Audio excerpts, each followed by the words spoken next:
Yon guys, tayo'y nagbabalik para sa isang update na naman ng Legend of Ymir. Okay, ngayong update, today is January 6. So, eto yung mga bagong updates nila. Halika, basahin natin. So, yan. Main updates, magdadagdag daw ng awakening skill, Cold Frenzy. Then Valhalla Dungeon floors expanded at new expedition boss Hunger.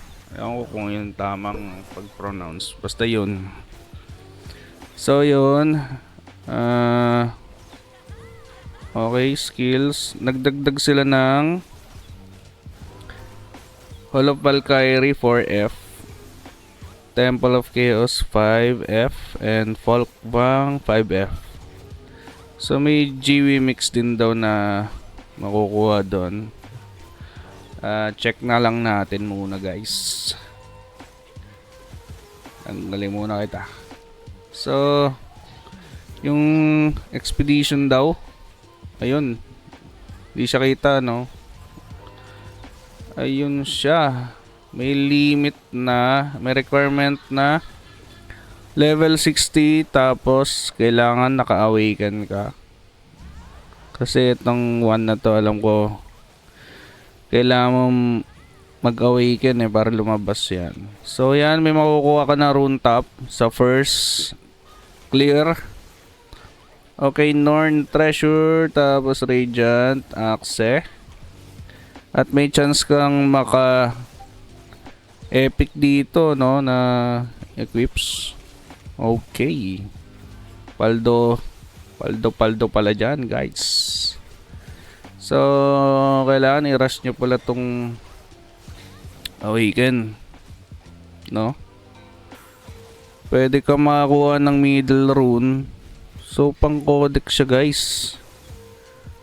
Okay. Maganda pala mag-rush ng awaken. Sa raid, wala. Ano pa rin. So, next, tignan natin, silipin natin yung bagong floor. Yun. Requirements lang is level 55 at 120 growth power. Sa inter-server, 140 naman. Okay.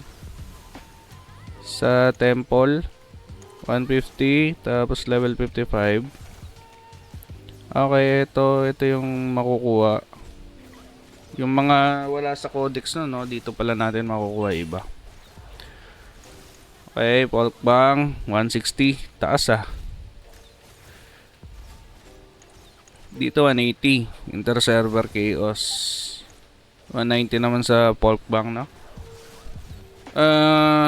Medyo mahirapan makapasok tayo mga ka-F2P ko dyan. Next. So next is yung skill ng awaken. So saan ba nakukuha? Hindi ko pa siya na-explore Pero hindi ito yun Try natin sa wala dito. Baka nasa Asgard pa din. Tingnan natin. Frenzy, alright. So yung check. Wala.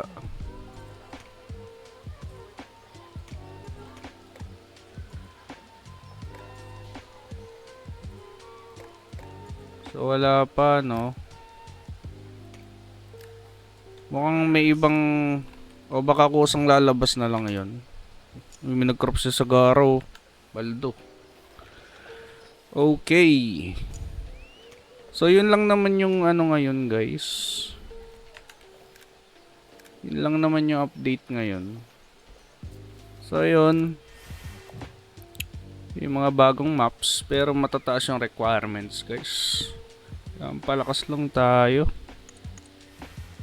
Okay. So ayan, antayin na lang sa next video ulit. Maraming salamat mga boys.